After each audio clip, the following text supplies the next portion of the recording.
There's a lot of women asking for progesterone level to be done.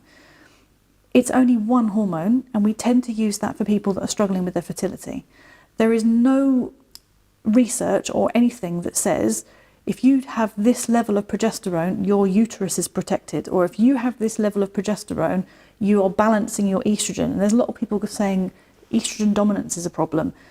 Okay, yeah, if you're taking too much estrogen externally, or you haven't perhaps got enough progesterone, you might end up having bleeding issues, you might be having other symptoms, nausea, for example. So where are they getting the estrogen from that they're taking externally? Well, it depends on who they've gone to. So if they might go to someone like me, for instance, and they'll be given HRT, and there's some clinics that actually are giving very high doses of estrogen, which in itself is not necessarily a problem as long as it's being balanced properly with progesterone and you're protecting the uterus.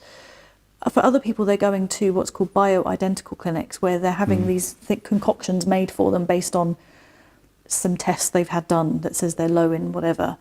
But the problem is the safety around it is questionable. We're not sure if it is safe or not, and the British Menopause Society just don't subscribe to that at all. So you will have some women that are on very high doses of estrogen that will say, oh, you're estrogen dominant. Well, what does that actually mean? It doesn't, it's so different. Everyone's so individual. It doesn't really have any basis in how we would look after someone. It's, what are your symptoms? Let's deal with those. We had a show on men's health some time ago. In fact, we're doing a similar show in a few weeks' time. And one of the points made in that show was that the PSA test is notoriously unreliable for prostate cancer. But what was really useful was to know what your baseline was so that you could see when it changed.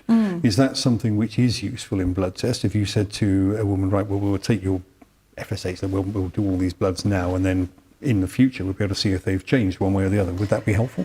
Or are they still too variable? It's too variable. This is the problem. One of the things that I do use is testosterone as a baseline. So if a woman wants to start testosterone, or she's thinking she might want to in the future, it's always handy to know what's going on first.